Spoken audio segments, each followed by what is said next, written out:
Have you ever had that friend that you knew a really long time ago and you stopped talking to, only for them to suddenly grow up to be a fucking huge, rich, famous person, and you're like, fuck, I should have been better friends with them? Yeah, I'm sure you all have. But imagine how Kirumi's friends feel. Danganronpa V3's second chapter was brilliant, but also so stupid at times. I think it gets far more hate than it deserves, and frankly, not enough praise. On one hand, it's excellently written, and continues the quality of the first chapter sets on a storytelling perspective, although with considerably less spectacle than you'd expect. I honestly think the people who played this chapter deeply misunderstood it, so hopefully in this video I'm able to shed some light on what makes it just as good as the first chapter. But I mean, what am I waiting for? Let's just jump straight into it. Hello everybody, and welcome back to the show where I talk about whatever I want, whatever I want. And we're back, talking about Danganronpa V3. The second chapter in Danganronpa has typically followed a very distinct pattern of being a defining moment for a character that serves a far greater purpose to the plot as a whole. I mean, in Danganronpa 1 you had Chihiro with his ChatGPT, plus the biggest plot twist of them all, Toko secretly being the best character in the entire game. And then you have Peko and Fuyuhiko with their secret relationship. Chapter 2 has always been the chapter that you can rely on to have a defining moment. We go into Chapter 2 of V3 expecting something similar. Right? What do you think this is? Here's the thing. V3 has always been about being different. Kodaka made sure to tell us himself that when it comes to writing V3, his most important priority was making sure that it was different from the other two games. Developers seem to have a weird obsession with this. I mean, whether it be this... Actually, that's the only example I have. It's been a while since I've played a Nintendo game. The question is, with V3, what should you make different? Whether it be playing as a woman, having a protagonist be a twink, or having a goofy-looking character be an actually decent person, or adding gambling to the game. V3 has shown time and time again, it's not afraid of change. One might argue though, wouldn't having Chapter 2 serve a greater purpose be a good thing? Why would you change it? And that's a great question. I, as the best Danganronpa analyst there is to ever exist, I have an answer for you.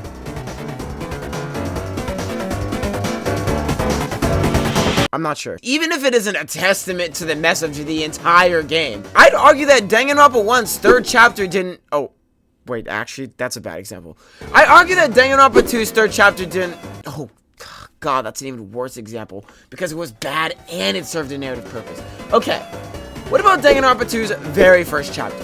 Danganronpa 2 isn't exactly known for having character development, so I'm sure that this chapter, although impactful, didn't have anything to do with the main message of the game. The characters who died in that chapter didn't serve a narrative purpose past their deaths. And most importantly, it's still an excellent chapter, right? Right. And since we know that Danganronpa 2's first chapter is a good chapter, wouldn't it be unfair to call V3's second chapter bad despite having a lot of similarities to Danganronpa 2's first chapter? V3's second chapter has characters die that don't really have an impact on the rest of the story, but it's consistent with the themes of the story. That's what matters. That aside though, Chapter 2 does a lot of setup. As you'd expect, the outcome of the trial has plenty of foreshadowing. It sets up pre-existing relationships for our third chapter, and reinvigorates the themes of the game, which we may not have previously been made aware of. I mean, to start, having Shuichi be mourning over Kaede's death is refreshingly realistic. And you'll see as the story goes on that he never truly gets over her. Despite that, this chapter is where he finally takes a step towards the future. Something that Kaede worked tirelessly as if it was a 9 to 5 to make him do. But what I like most is that we finally get to widen the lens a little bit and learn something about the other characters other than just those two. Now we can finally focus on people like Kaito, who we learn in this chapter is an avid gambler. Let's be honest, isn't this the true realism we were looking for all along? That aside though, we get to see other characters make impacts like Don't, Coach, Ryoma, Kirumi, Kaito, Angie, and Kimiko. This is also the chapter where I even start to warm up to Tenko a little bit. because despite her sexist demeanor, there are several instances in early chapter 2 where Tempo shows a lot of kindness towards Shuichi despite him being a boy. Speaking of Shuichi, Kaito plays a huge role in Shuichi's healing process. I mean, this dude comes out of nowhere and starts forcing him to work out. Where was my Kaito during a certain virus? I was getting huge, and not in a good way. That aside though, Kaede is an amazing friend. Look forward to seeing so much more from him, because as I'm sure you can tell, he plays a vital role in Shuichi's continued development, but also to the themes of the game as a whole. But now, let's finally talk about Angie and Himiko. Their magic show is excellent. It's honestly underrated how well it works as a setup to chapter 3, but also as a precedent to Ryoma's eventual, body discovery. Maybe it's my guilty pleasure, but it's always nice to see the students all hanging out together and having fun, only for it to go horribly wrong. The magic show aside from being a stage, pun intended, for the body discovery, it serves as a secondary purpose of being a literal representation of Himiko and Angie's unity, both in how it started and how it ended. The first time we see Himiko, she gives a speech about how she's using a tour as a form of escapism to get through her fear of stress. It's honestly a moment you don't see a lot of people talk about. It's one of those weird moments of transparency that you don't expect someone like Himiko to talk about. It's just another example of this cast being evidently more realistic and relatable than characters of the previous games. It's interesting to see how Angie's influence quickly spreads in chapter 3, as Angie's own way of helping the students is by creating a divine paradise within the school itself. Starting with Himiko, you can see as Angie starts to gain more and more and more influence through her religion. Honestly though, how bad really is it? There's plenty of questions of morality wavering in the minds of the player in chapter 3. I'm excited to talk about this chapter because of all chapters, I think it's by far the most thought-provoking and the most misunderstood. That aside though, every student has their own idea how to save everyone, and this is Angie's, similar to how Kaede's was to kill the mastermind, and the many other plans that are hatched by several other characters as we go on. I think the magic show represents Angie's religion in its entirety. It's a seemingly harmful event which purposefully made to pull the character's attention away from reality. Similarly to her religion, in which she uses a tour as a literal escape, as she describes it as a tour taking over her body when she does her art. This is, of course, as any form of escapism, terribly temporary, which causes the characters to be forcefully snapped back to reality upon the revelation that yet another student has died. And since the magic show is an extension of Angie's religion as a whole, as I'm sure you can guess, there will be plenty of parallels between them, as the magic show will absolutely foreshadow the painful after effect of such. The point in the story where the characters are snapped back to reality from Angie's religion, much like the challenge show, has yet to come, as her religion isn't gone into full swing quite yet. The magic show is quickly cut short as our favorite memorable tennis pro, although fun, is needless. Wait, what? Sorry, I got lost in my script. Our favorite tennis pro has bitten the dust. Ooh, Jesus. But aside from what happens during the chapter itself, one thing that I was very critical about was the... At first, I wasn't a big fan of it, but actually one thing I did realize when replaying it just now is that it's actually really fun. Haha, bitch! Caught you soaking wet and red-handed! I think that the trial before intermission, where we start to really narrow it down on who could be doing what, I won't lie, it's actually a really enjoyable clash trial. I have never laughed so much in a clash trial when Miu's talking, and I think Kokichi's brutality is nothing short of just so fun to listen to. So when I say the trial's lacking, I guess I'm really talking about the mystery aspect of it, and then we're starting to really narrow down the culprits. Because before that, I was having a blast playing. I thought this was one of the funniest trials to date. Did you forget the gym's not open at nighttime, dick cheese?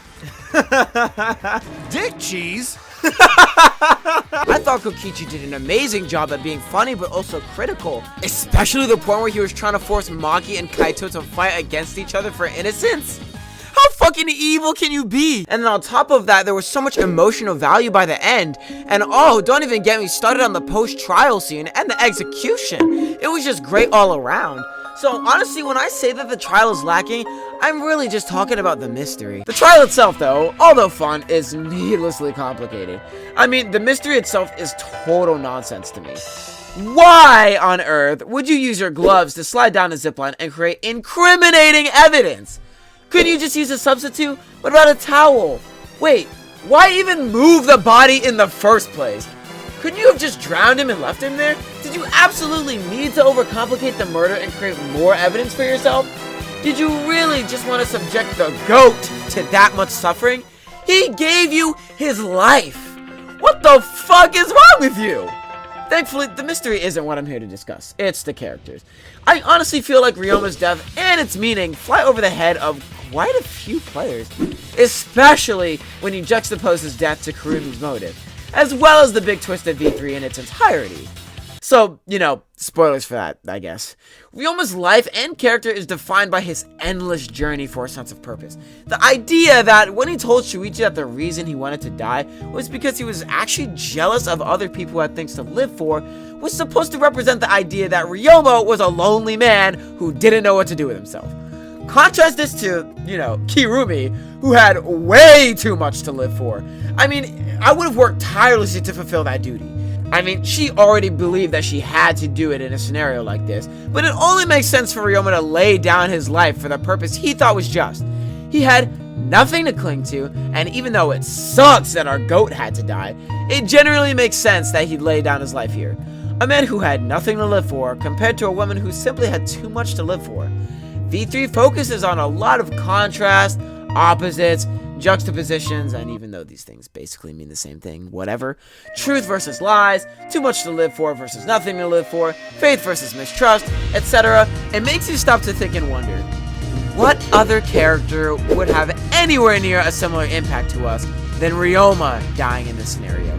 He drives home the themes way more effectively than any other character would. He's a scary reminder of what Shuichi could have been had he not received the help that Kaede gave him. Rather, a reflection of what may have happened to Shuichi given the contrary. A scenario where Kirumi convinced him that his life wasn't worth the same amount of value as hers and was painfully driven to suicide by Kokichi's actions. Yet another example of this cast just being fucking ruthless. While we're on that topic though, let's talk about Kirumi. Now, more than anything, Kirumi's not a bad character, but I'd definitely be lying if I said she was one-dimensional as fuck. In a literal example of her personality and her physical appearance being one dimension, her personality could be summed up as mother-like to the extreme. Ironically, something she expresses to least appreciate in the world. But of course, as she's a murderer, you gotta add some extra character depth in there right before she dies. Much like Sayaka's pop group or Teruteru's sick mother, Kirumi also has an important person waiting for her at home. Except following the trends of V3, of course, we're taking it to the extreme. A brother? Nah. Oh, maybe a mom or a dad? Nah. How about the entire country of Japan? My god, when I tell you, her motive left my jaw slacked. The Prime Minister? It's insane. Unrealistic, some would say. To that, I have some words for you. Yeah, you're right. This is so stupid. But here's the thing. It's intentional. I need you to remember something. This is Danganronpa V3. You know, 5-3, 53. Do you know how many talents he'd have to come up with? Think about it. 16 students in each game. There are 53 games. Let's do the math. Yeah, that's 848 fucking talents. That's insane. Don't you think by this point they'd be running out of ideas? Well, yeah, they are. That's, in my opinion, the idea. And even if you want to be generous about it, that's still 848 possible different motives that you'd have to come up with. Or if you want to be even more specific, 53 different motives. But even then, how many motives can you really come up with before you start reaching? How many times are you going to do the sick parents waiting at home? Or the parents that miss their son or daughter so much and want them to come home shtick until it's not even believable anymore or doesn't have the viewer sitting there with any ounce of empathy. Those kind of things get old. Danganronpa as an in-series has gotten so big and ambitious that they're starting to lose the plot, and will continue to, as Tsumugi herself expresses the insatiable need to continue Danganronpa forever. Kirumi's motive is a testament to this notion. And even some of the talents themselves are too. I mean, Kaede's talent is rendered almost completely redundant by Ibuki's talent as the ultimate musician. Shit like this is all over the game if you look hard enough. What the fuck is a Neo Aikido? Are we in copper right now?